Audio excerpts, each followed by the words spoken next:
Hi, my name is Micheal Gallagher, and welcome to Civic Sanctuary, a monthly one-hour program on matters of civic relevance to the greater Lowell community, and sponsored and produced by the nonpartisan voting advocacy organization, Lowell Votes. Those of you who live and work in the city know how many talented executive directors we have of our nonprofits here in the city of Lowell, and two of our best and brightest are with me here today, and I'll be pleased to introduce them to you. To my left is Yun-Ju Choi. Yun-Ju is the executive director of the Coalition for a Better Acre. How are you today? Fine, thank you, and thank you for having me here today. Welcome to the program. We really appreciate it. Thank you. I know it's your third event tonight or something like that, so thanks a lot. And to Yun-Ju's left is the founding co-director and probably the CEO and the vegetable cleaner, whatever it is you need to do for Mill City Grows. Her name, of course, is Lydia Sisson. How are you, Lydia? Good, thanks for having me. It's our pleasure, welcome.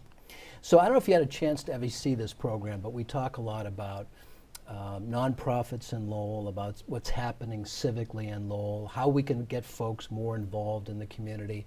If they are interested in getting engaged in volunteering, where should they do that? And I've been a great fan of both of your organizations, but we have a little bit of time, so I'm going to start by asking you a little bit about yourselves. So I want to start with you, Yun-Ju, and I know because you and I have talked about it that you are an immigrant from Korea, and that you were 11 or 12 years old when you came here, not speaking a word of English. That's correct. Which is absolutely amazing. And you got here and moved not to Lowell or even Massachusetts, but to the great state of Maine. Yes. And you lived in and around the Augusta area, went off to high school there, and then to one of the great colleges in our country, Bowdoin, and then somehow made your way through in 4 years with a major in physics, which is amazing to folks like myself who had a tough enough time with classics and English lit, etc., but physics. You went off, and I think you did some work as a financial analyst in Boston, and somehow, having immigrated from Korea, grown up in Maine, made your way to Bowdoin, down to Boston as a financial analyst, now have come to Lowell as our director of the CBA. Yes. Is that the course you took? Yes, that's pretty much Okay. my So life course.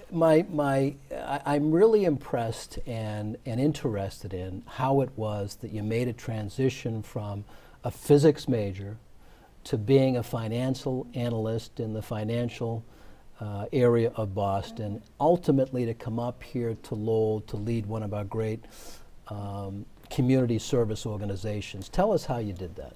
So, I'm still learning English, but when I was in college, I was still learning English, so English wasn't as comfortable for me. So the easiest thing for me was math and science. So that was one of the reasons why I majored in physics and math. And as I was graduating, I was thinking about what I wanted to do, and I really didn't want it to go to graduate school and you have to get a PhD in physics in order for you to stay in that field. And a lot of people that study physics actually do go into financial sector. So some of the reason is when you study physics, you have good analytical skills. So it's a nice transition. So I worked for an investment firm, and then later on for Micheal Mutual Insurance Company, doing international equity analysis, really studying different countries and using quantitative models that I would build, and that was the work. But throughout my college years and even after that, I've always done a lot of volunteer work. And when I was working in finance, I actually lived in a house with young people that live in, that actually had custody with the state. So young people that whose custody was either with DYS or DSS back then. And living with them taught me so much. It was just really, I came from very close-knit, loving family. And I was living with inner city young people, who, mostly African American and Latino youth whose background was very different. And it just really helped me become who I am now, and just what I really wanted to do. And as I was doing a lot of volunteer work, and it made me think, what do I really want to do when I grow up?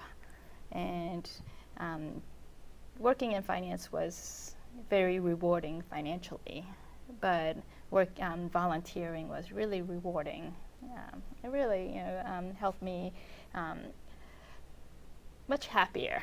When I was volunteering, I was really happy, and in some ways, in a selfish thing, it made me feel warm and fuzzy inside. Is how I like to describe my feelings. So.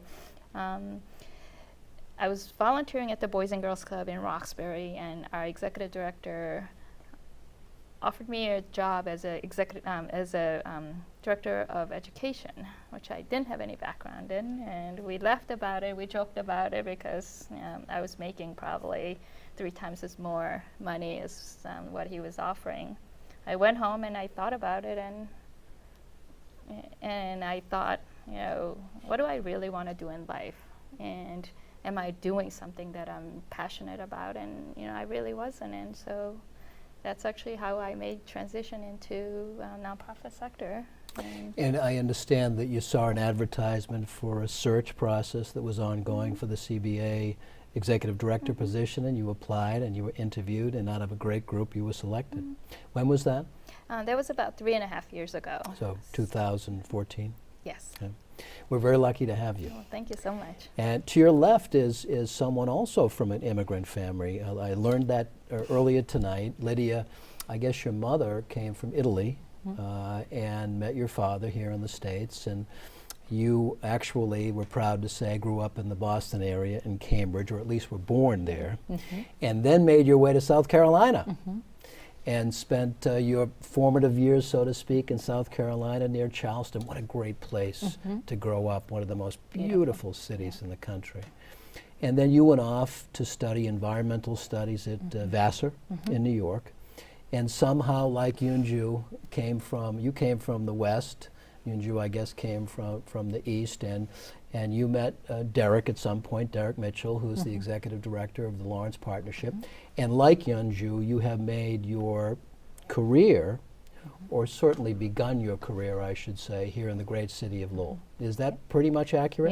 Yeah, I came to Lowell because of a Craigslist ad. So my first job in Lowell was at UTech, and I had just relocated back to Massachusetts after gallivanting a little bit around Europe and trying to get close to my mom's side of the family.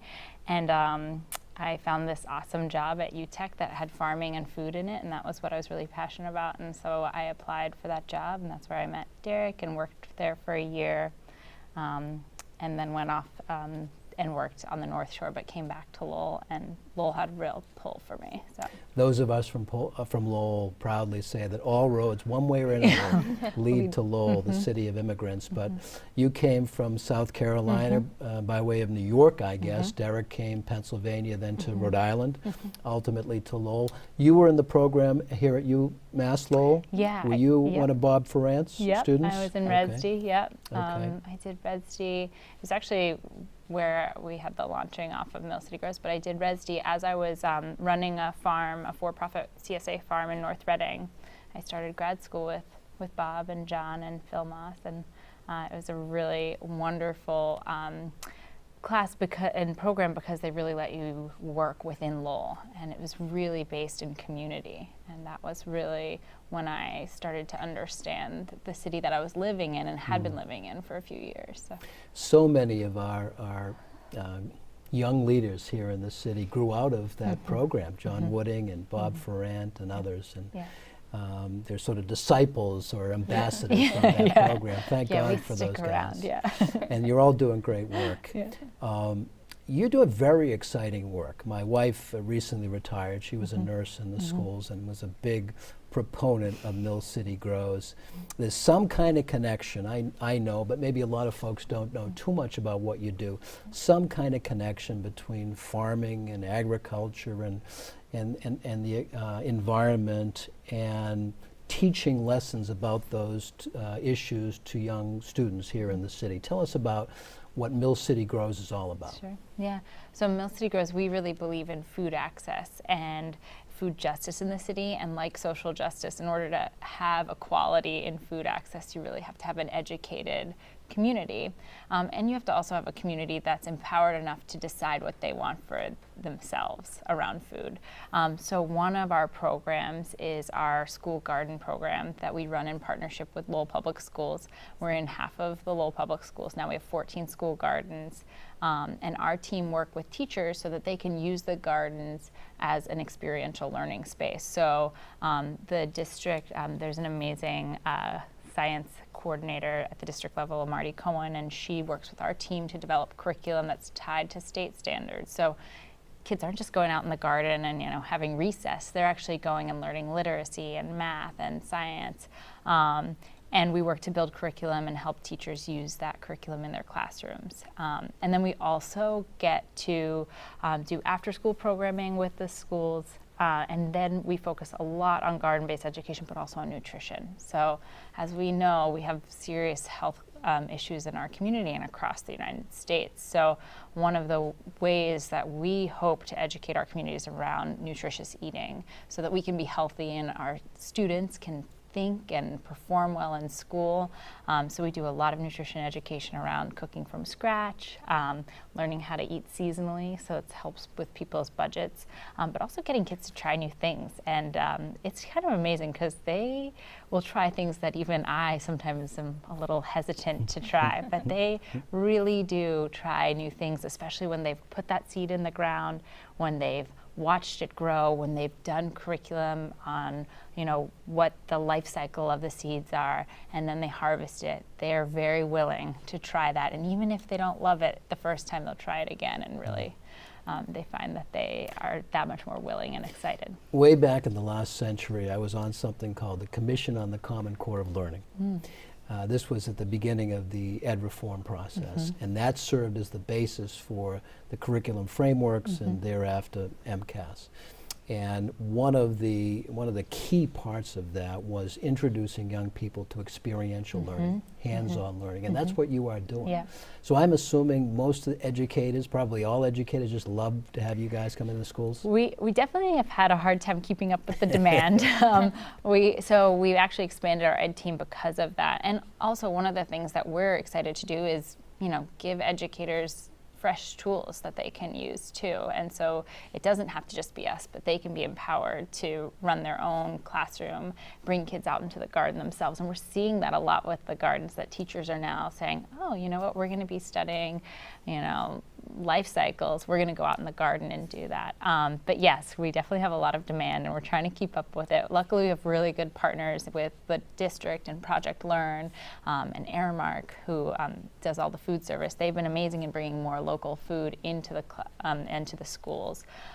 So thanks to partnership, we're able to do more than we could on our own. We have 2 amazing service members from Food Corps, which is a national model working on childhood obesity through school gardens and school food education. And so we have 2 service members that serve with us, and they're in Lowell Public Schools, which is really wonderful. That's a great summary. Let me just ask for some of the numbers so that those who are listening in have a sense of the impact and the breadth and the depth of your involvement.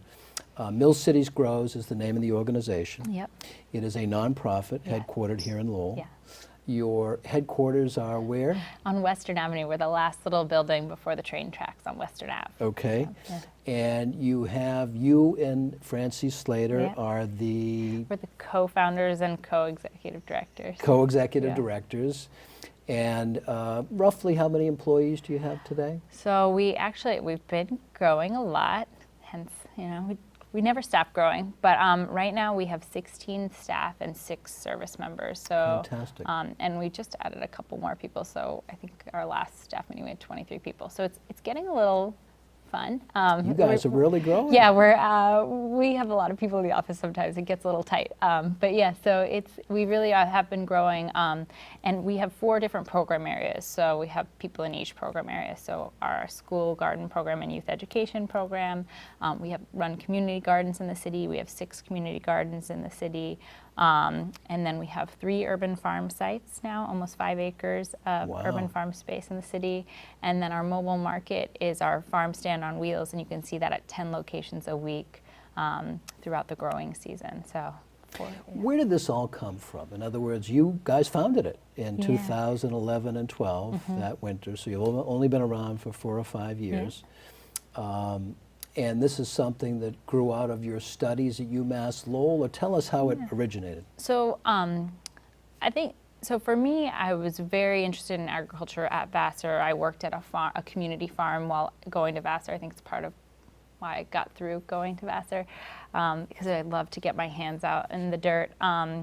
And I continued wanting to farm after school, but when I moved to Lowell and after working at UTech, Francie and I both actually lived in Lowell. We lived in the same house.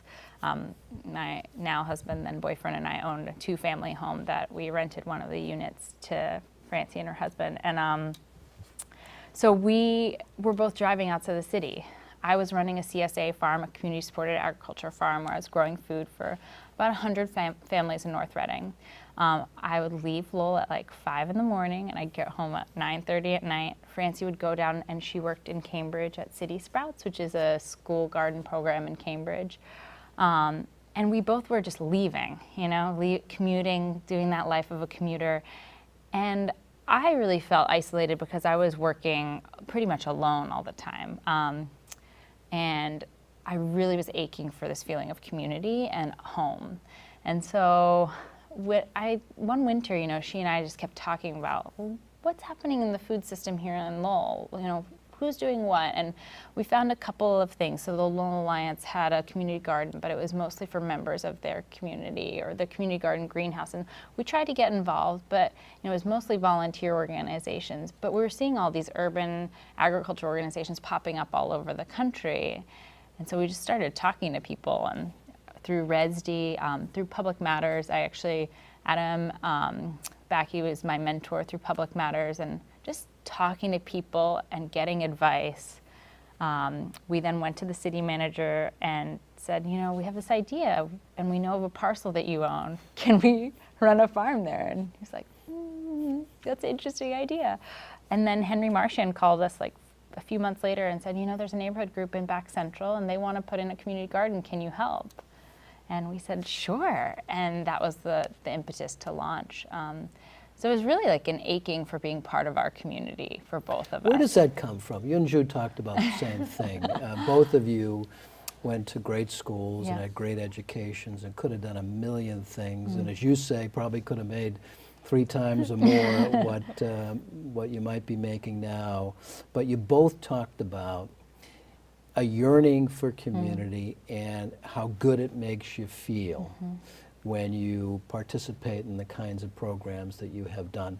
Does that come from parents? Does it come from family? Does it come from somewhere in yourselves? Is it something learned in your education? Where did it come from with you, Yun-Ju?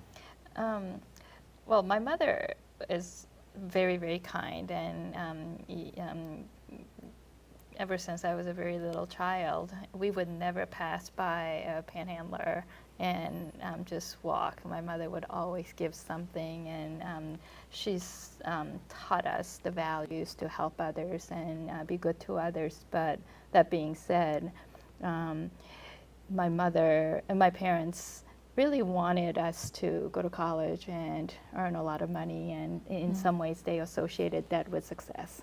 So when I decided to work in nonprofit and working at the Boys and Girls Club, my mother would often ask me, when are you going to stop playing with kids and get a real job? So, it took many, many years for them to actually realize that I love what I'm doing, and I am doing good work in the community, and they are now very proud of the work I do. That's great. But I'm not actually really sure where it came from, other than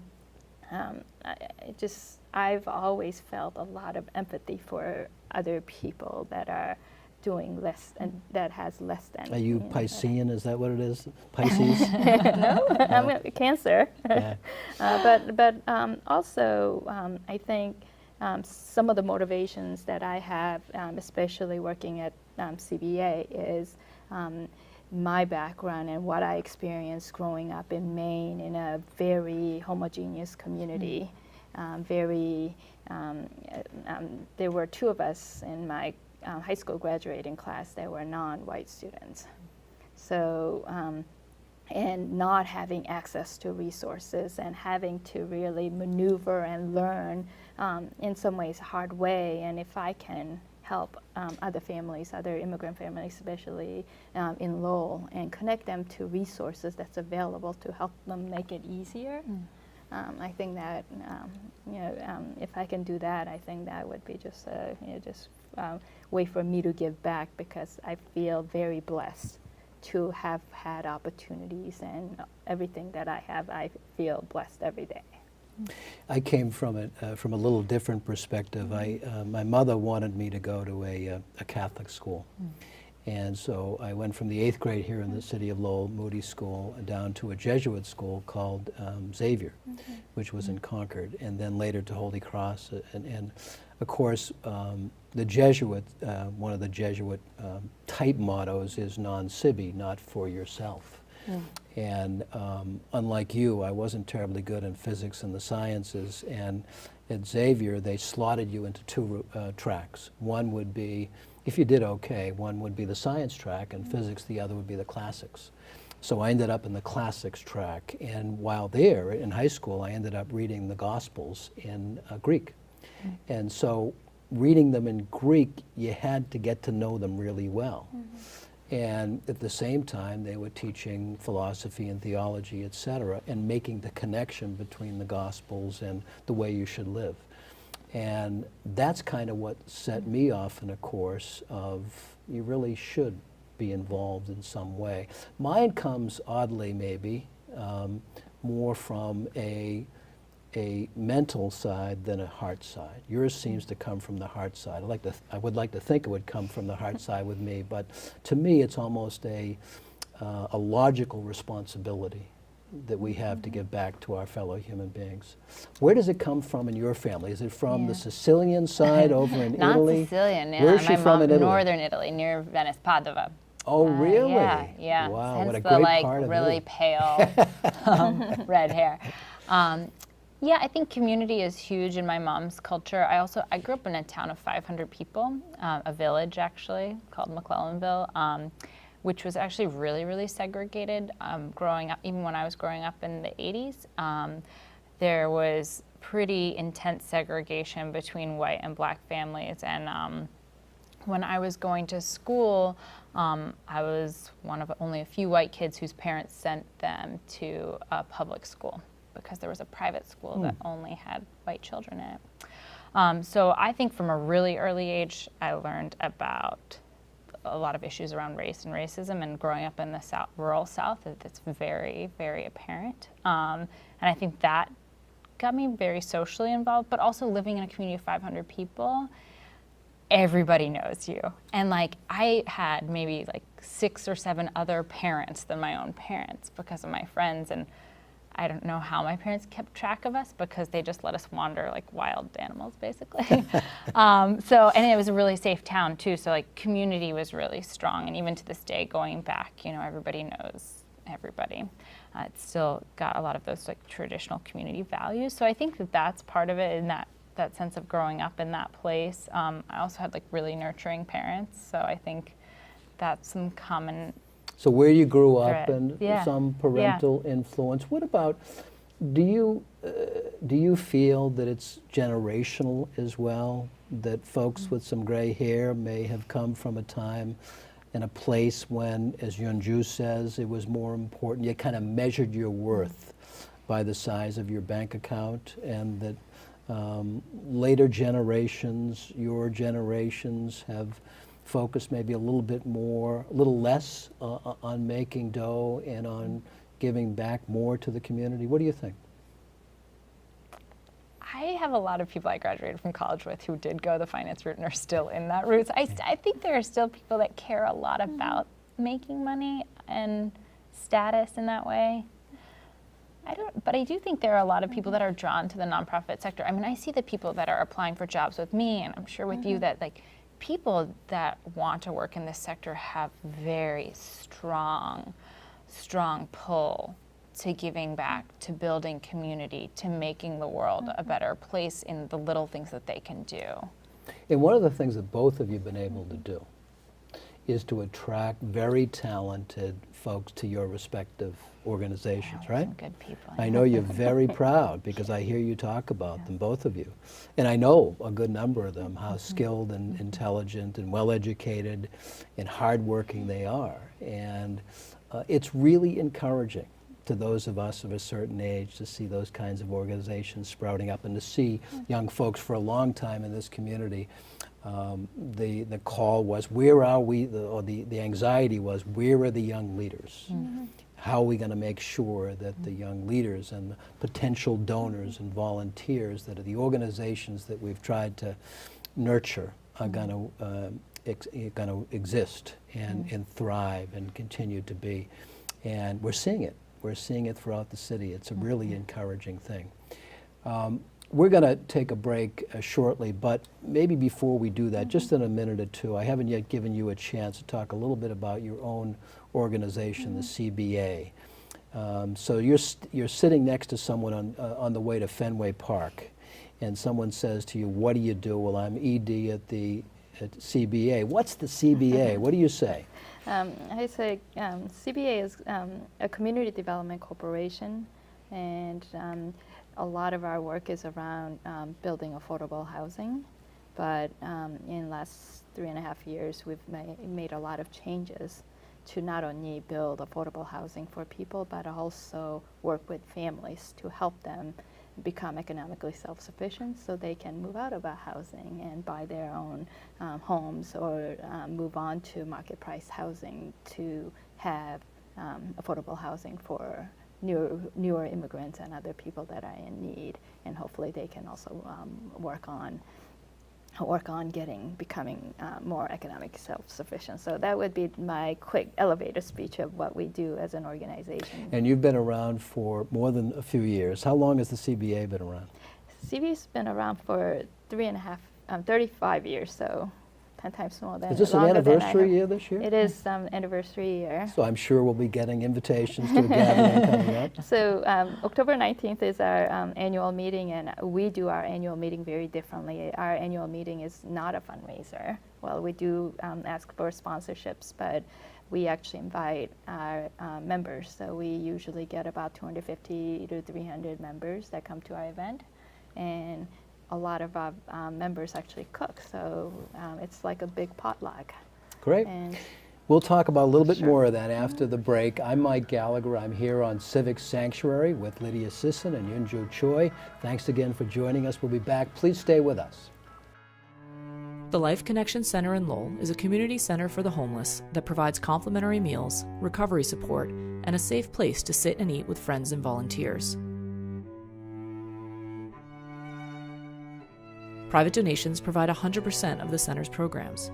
Donations and volunteering are two ways to help us continue to serve the homeless in Middlesex County. Help us make the Life Connection Center a place of hope.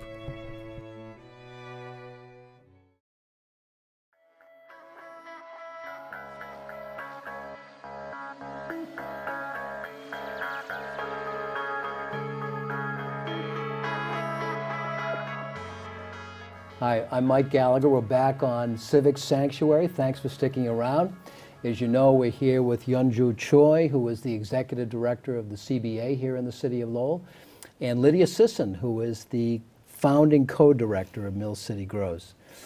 So we were talking with Yun-Ju before the break, and let me just ask you a few questions about your organization generally, the CBA, Coalition for a Better Acre.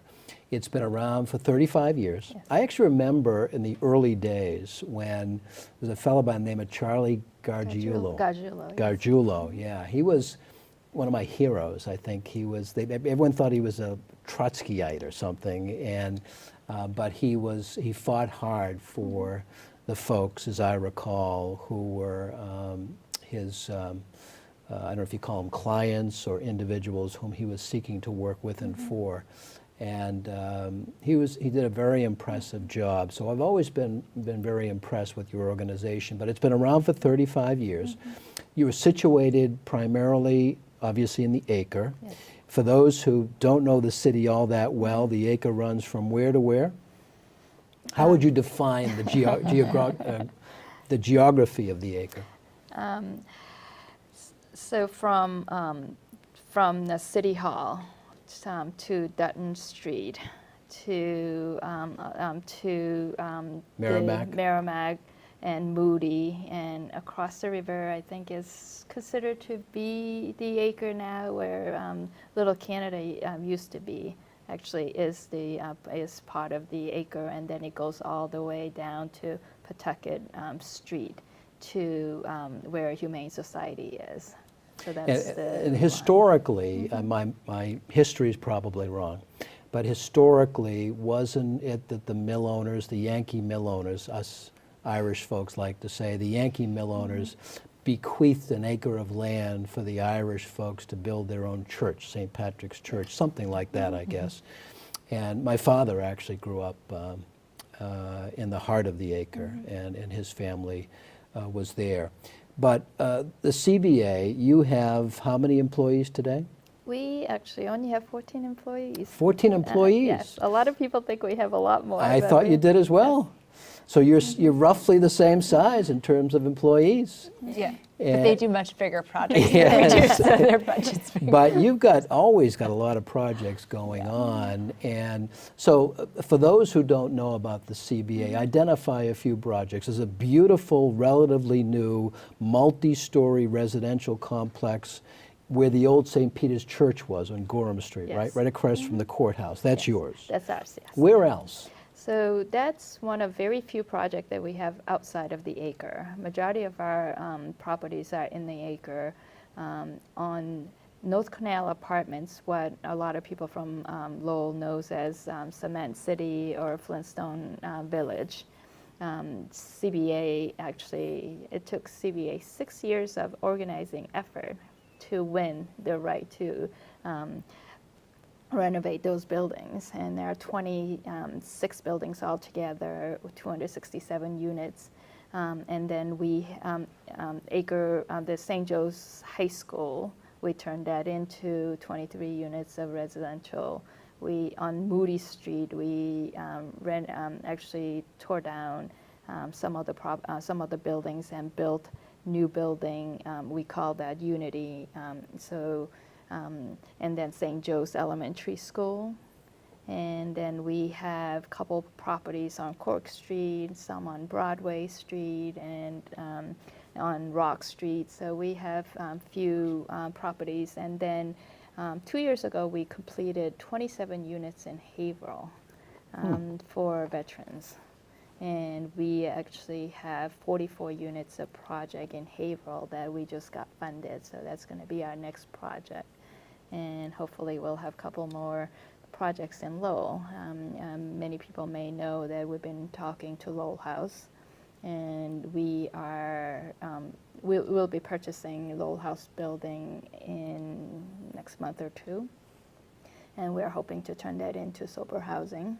And we also partnered with TMI, and we between TMI and CBA, we have right to build on Franco-American site. Really? So TMI will be renovating the existing buildings, and CBA will be building about 40 units of affordable housing, and then TMI will build another about 30, 40 units on that site. We recently received a big grant from NeighborWorks of America, $500,000, to do infrastructure work. So some of the money will actually go to work on the green space with the grotto. So we'll be moving the crosses of the stations to the back of the grotto and create a beautiful public, actually it's a privately owned, but space, public space. So we're really excited about that project. And you're still in the back of your mind is the Smith Baker Center. And Smith Baker Center is absolutely something that we will be working on for the next couple of years. We are in process of hiring a capital campaign fundraiser. Great.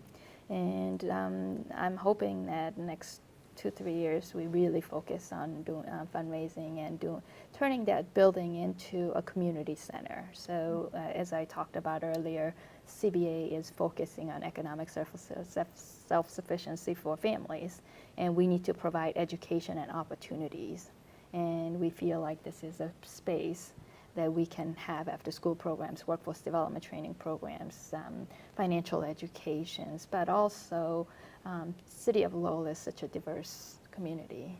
And how do we, CBA and this community center, help integrate cultures and exchange cultures? So having cooking lessons, cooking classes, and having dance performances and ethnic culinary arts yes. events. We'll be talking. Yeah.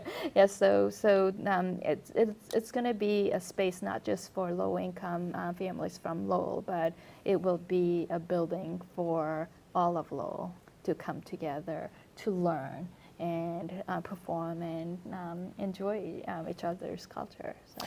You both have talked about volunteers in your organization having great boards, being able to attract good, strong employees, loving being part of this community. But it's a gateway city, Lowell is, and every city has its strengths and has its weaknesses. You have a different perspective than those of us who've spent most of our lives here in the city, coming from Maine by way of career, I guess, and coming from South Carolina to New York here. Again, you're on that subway to Fenway Park and someone says, well, I don't know much about Lowell. What are its strengths and its weaknesses? Let's start with strengths.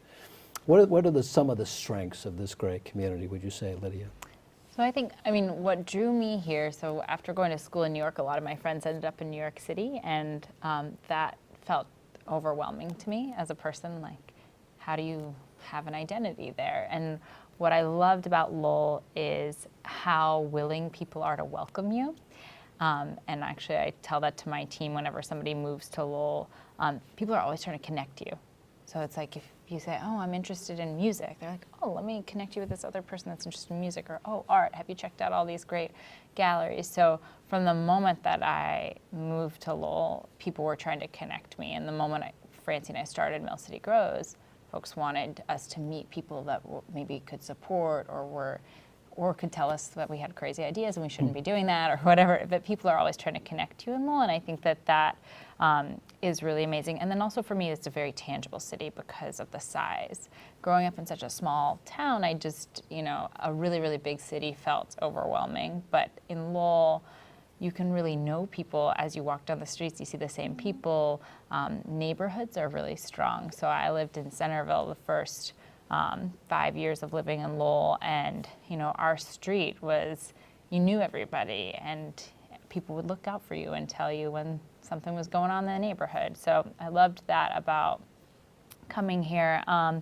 It's also affordable for young people. So whether my friends were living in New York City or Cambridge, they're paying in rent what I can own a house for in a mortgage. So it's an affordable city to live in for a young person that's trying to get started.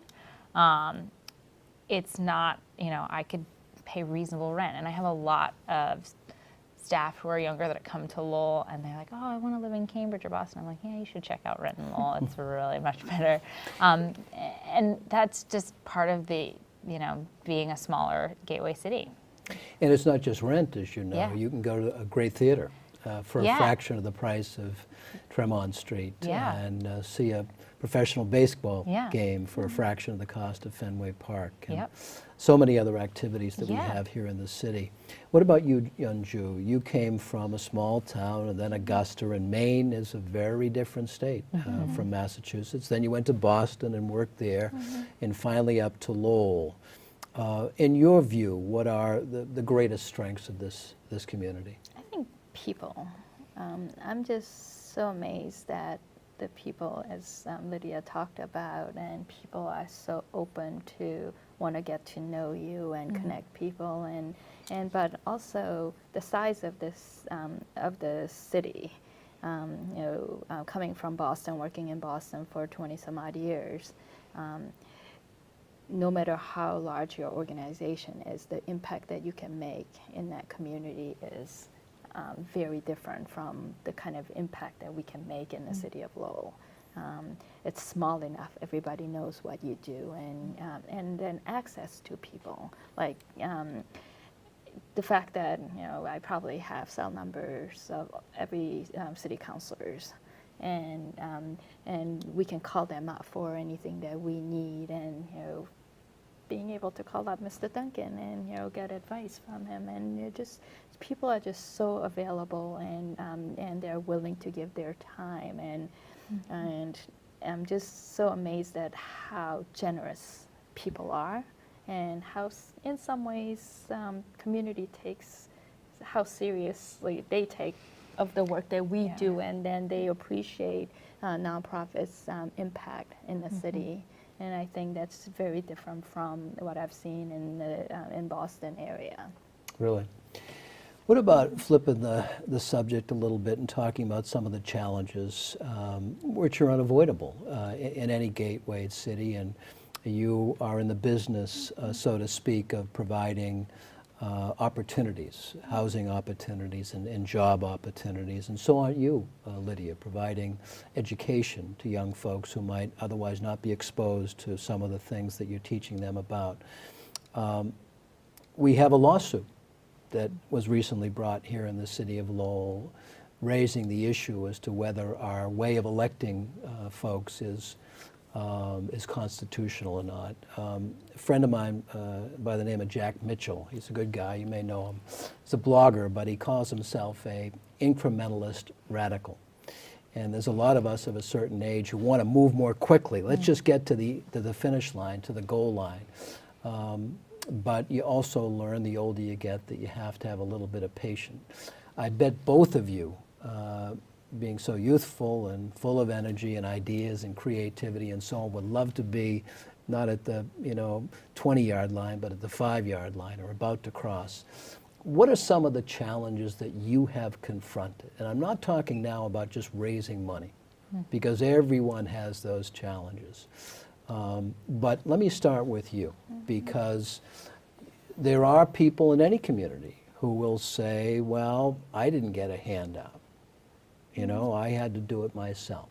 I had to find my own housing. I had to find my own job, and so on. What do you say to that kind of person when they say, are you really, I'm playing the devil's advocate, are you really helping us out? What do you say? That's a very difficult, but in some ways, providing resources and teaching people and actually helping people, teaching people how to fish, because every group of people that have come to this country have experienced some experiences, some difficulties, and they've found ways to find their network and resources to get to where they are.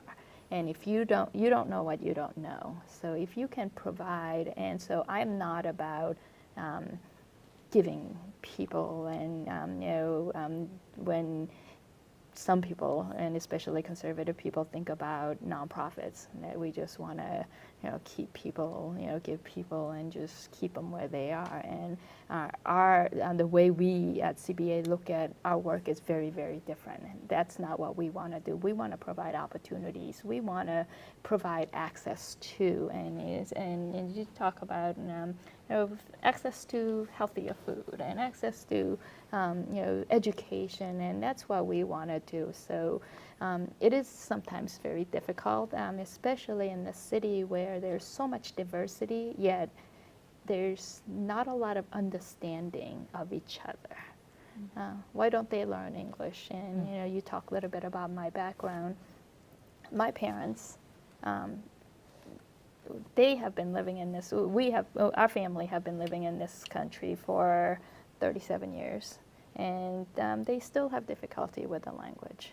But they were able to send 4 of us through college. They were able to buy their own home, and they pay their taxes. And so is it so wrong that they didn't learn how to speak English? Because they were working 2 jobs, and they were working very, very hard, and at home they just didn't have opportunity to learn. So really, how do you really help people understand where other people are coming from? So if you come to this country, you have to learn English.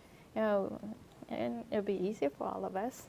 But is that a realistic goal for everyone? And can people actually live together in this community with each other without being like everybody else? I think bringing different cultures and having that difference is also adds values, and especially with a race, and we've actually had some conversation about how do we actually do some education around this, and we probably will do some, hopefully we can do some of that. But lately I've been thinking a lot about this, and the city of Lowell is like rainbow. You have different colors of people living in the city, and it looks beautiful, and you can say that we have a diversity. But what I would love to see is love to see more of a tie-dyed, and all the beautiful colors like blending with each other, and like living together. So that's something that I see as a challenge. How do we start having conversation without others becoming really defensive? And haven't we also, it's very well said, by the way, haven't we always been about access and opportunity in this city, going back to our founding? Wave after wave of immigrants, all of us, even those of us who've been here 100 years, our families came from immigrant communities and came from other countries. The best example I have seen, because I was involved with it, was the creation of the Community Health Center. And you probably don't recall, because I'm not sure if you were here, and I don't think you were, Lydia, but when they had the Community Health Center before the new center, folks went to these satellite offices that weren't the most attractive, and that were kind of crowded, and it wasn't the kind of place that you necessarily want to go if you felt really bad. And the attitudinal change in so many folks, many of whom are immigrants, many of whom are refugees over in Jackson Street, to come into that 5-story, 100,000 square foot, beautiful, state-of-the-art health center with colorful walls and art in the walls and welcoming people and big spaces and so on, has been remarkable. And we're seeing the same thing in our schools. When we built our 14 new schools, the attitudinal change of young people when they were going to a school that wasn't built in the Polk administration, it was brand new, and the exposure they had to great libraries and technology and so on was phenomenal. So to me, you're exactly right. That's what it's all about, access and opportunity, which brings us back to Mill City Grows, because the first thing you said was that we're all about food access. But let me ask the question to you. You talked about some of the strengths. You've come from a good distance away. The challenges here in the community, how would you identify those? Yeah, I mean, you put it really, really well, Yun-Ju. And I think some of the challenges we see have also just been based on the fact that there is sometimes a feeling of divide of people that have or have not, and we even just see like intercommunication challenges amongst our gardeners. We have 14 languages spoken in the garden, 19 different countries of origin. So there's a lot of learning about one another that takes place in that community setting. And sometimes people come in with their preconceived notions of who a person is based on whether or not they speak English, the color of their skin. And that's one of my favorite things about the gardens, is that over time it breaks those concepts down. And I think, you said it really well, like this city is built on many different waves of immigrant groups, which I think is part of what was so appealing to me, to come to a place that had that deep culture where you can go into one neighborhood and feel like you're in Cambodia or in Greece or in French-Canadian neighborhood where there's like traditional foods and culture, and people still speaking the languages that are important to us. So having a mom so I grew up in the South, my mom's Italian, and she never spoke Italian to us because she was embarrassed, because she felt like she was supposed to assimilate. And she was always embarrassed about her accent. And I can remember as kids trying to help her like understand how to put certain sentences together that she always got wrong, or different words that she'd always mispronounce. And she was always really petrified by that because people judged her a lot. Versus, in Cambridge, there was a large community of Italians where she first immigrated, and she felt at home in that culture. So I think both the challenges are also the strengths in a way of the community, that it is really challenging to have so many different cultures that maybe don't understand one another enough. But also that is like the most beautiful thing that I think this community has to offer. And we use food as our medium because we all have to eat every single day, but food for you or me or Yun-Ju might be so different. What is food access? So a lot of immigrants that come to this community maybe can't access the food that's important to them and important to their food culture. We want them to be able to grow their own food so that they can have that. We want to inspire business owners to carry that food. I'm learning, our mobile market manager, his mom taught me how to grow lemongrass. So now we grow lemongrass on our farms. Our gardeners are teaching us how to grow different crops that are important to their culture. So we can grow those and provide them on our mobile market. And so that cultural sharing of food is so rewarding. And I think, we do this activity with students where we ask them to share their best food memory. And whenever people share, it has something to do with family or community, something to do with like a traditional dish, and then something that makes them feel healthy and at home. So I think like those are the things that we really value. And in those challenges of not understanding one another, we often find that you can find that commonality when you start sharing food or sharing ideas. And I see that a lot in our gardens. And you see that at your events, and at your events over at the church on Merrimack Street, and at UTech events, when you see folks at different ages and ethnicities and backgrounds and socioeconomic classes coming together for the same purpose. But let me press you a little bit further. So all of what you say makes sense and is very well said. And a lot of the folks who come and give to your organizations have a few dollars and are very generous with their monies. Is that enough? In other words, they come and cut you a check, which is fantastic. But are folks truly understanding what you do when you put your hands in the dirt and see the understanding on the faces of some third graders? And same with you, Yun-Ju. They may come to your event and they want to participate in the Smith Baker Center effort and so on, but do they really understand what you're doing? And individuals who are so good to give to the Community Health Center, do they appreciate the significance of good quality health care for a lot of those folks? Are there ways that you can reach out to your donors, your volunteers, and others and help them to better understand the mission and purpose of your organizations beyond the great gift of a financial donation? And I think, that's actually something that Francie and I have been talking a lot more about, is getting more people to see the programming, because sometimes it is really hard, Which you're doing right now. Yeah, I'm trying to, yeah. It is hard to take someone out of their job and, you're busy, and bring you out into the gardens or bring you out to the schools, but it is our job to do that.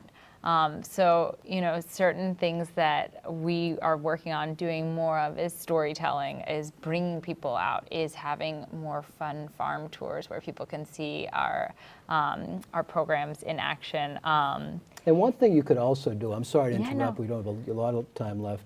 One thing that you might consider doing, and you only have, 26 hours in the day now, but is to come to a law firm, come to a bank, come to a business in the area and let us know what you're doing, because it's both of you. It's fascinating stuff.